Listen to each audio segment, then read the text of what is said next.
Welcome back to the channel. Today I'm going to be reviewing the HJC i10 helmet. It's a pretty interesting helmet and it's really compelling in the marketplace, so stick around. I think you're really going to enjoy this review because there's not that many of them on this helmet that are pretty detailed. So let's take a look here. So I'm going to do this pro and con style. We're going to go on the list of what I think is good about the helmet and then what I think is bad about the helmet. The first pro I have for this helmet is safety. Now, mind my handwriting, it's horrible, but this helmet is like weirdly well certified for its price bracket, which is definitely firmly in budget. It is SNEL M2020D and DOT approved. Now, obviously DOT is a dinosaur standard. You know, it doesn't really mean very much anymore. It's not very safe, and I think most of the industry has accepted that at this point. But SNEL is a name which is also in contention. Now, this is specifically SNEL's M2020D standard. So that's for the U.S. market, and that means that it's meant for higher impact, right? So what that means is that you can take this on the track, right? If you need a racing helmet, this is certified, you know, to go on the track. But obviously do your own research and do what you feel is comfortable. But, you know, SNEL has been taking a lot of heat lately. But honestly, for this price, to have a SNEL certification, I think is very good, right? So I think that's definitely a huge point in its favor. That this is a, you know, sub $200 helmet, somewhat significantly sub $200 helmet that has SNEL. And I think that's a big point towards it. And that brings me to my second point, price. I'll have to put the price on the screen here. I don't remember it off the top of my head, but it's sub 200, I think. I think it's like 160 or something. I don't know. I'll put it up on the screen. But basically, you know, this is a sub $200 helmet. It's very cheap, you know, for what I think you're getting, and that'll show in my other pros. Now, another pro of this helmet is airflow. This helmet just has really good ventilation. You can see it's got a chin vent down here. I'll see if I can get a better angle on that.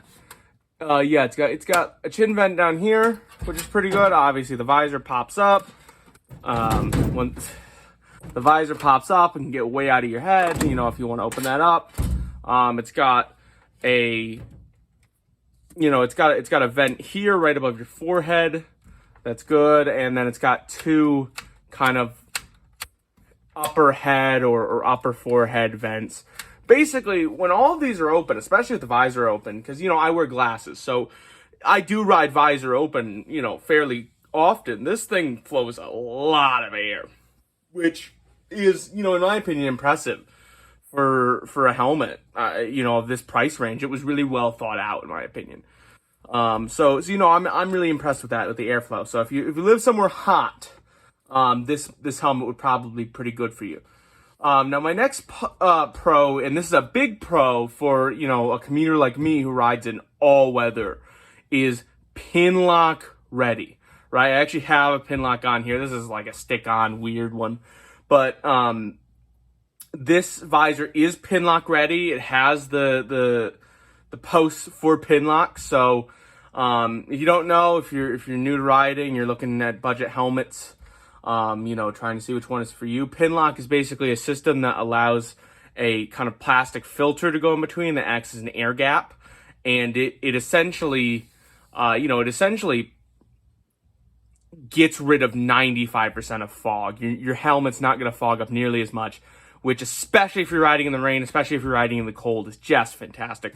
You know, you can actually put your visor down and not be, you know, detrimental to your safety. In the cold, sometimes that's, you know, life-saving. My next pro is not really that much of a pro. I thought I'd include it if you're interested. This is part of, you know, HJC's smart HJC system. It is equipped for that. Basically, like, I think it's like HJC system of communicators.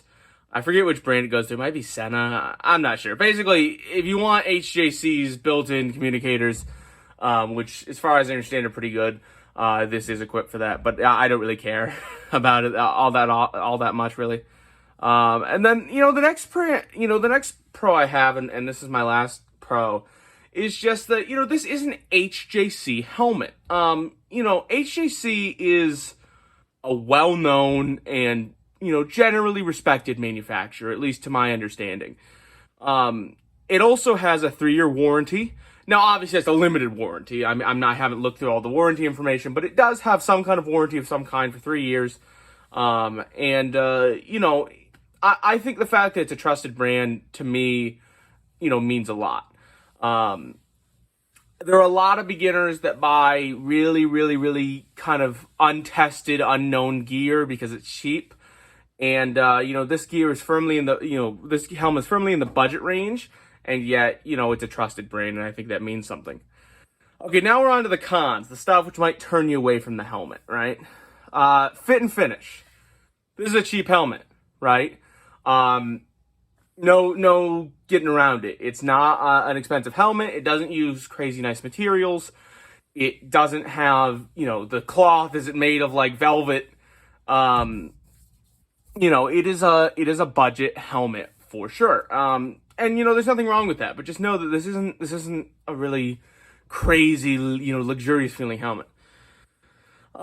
Next thing is that I noticed that it was not true to size. So I think when I went to go buy this helmet, HJC's sizing chart said I was like a medium, which, unless I measured, my head wrong, I don't know. I've had to do it quite a few times for helmets.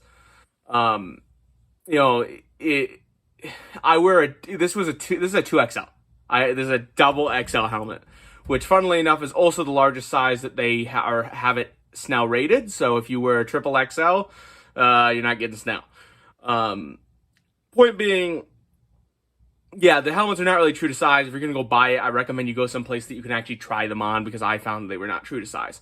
But that's just me.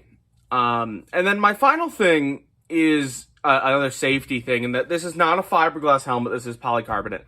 I'm not a safety expert. I'm just trying to put the information out there that this is a polycarbonate shell, which, doesn't necessarily absorb as much impact, and from a theoretical perspective, tends to crack, not shatter. Take that for what you will. Like I said, I'm not a safety expert, but it should be mentioned. So yeah, looking at all the pros and cons of this helmet, what's my overall opinion on it? My overall opinion on this helmet is that it's a real bang for the buck, right? Under $200, racing approved, good airflow, trusted brand. It has its flaws, for sure. It's not without its flaws. But for the price, I think it is an extremely compelling offering. And, it's one of those things where it's just, I think it's a helmet which most people could wear and be happy with.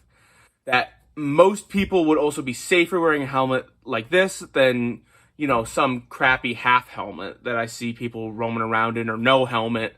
For the price, I think this helmet is kind of a no-brainer. So, if you're interested in this helmet, be aware of its limitations, but as a beginner helmet, I gotta say, really compelling. Anyway, thanks for watching. If you liked the video, go ahead and like or subscribe. If you didn't like the video, go ahead and don't. And bye.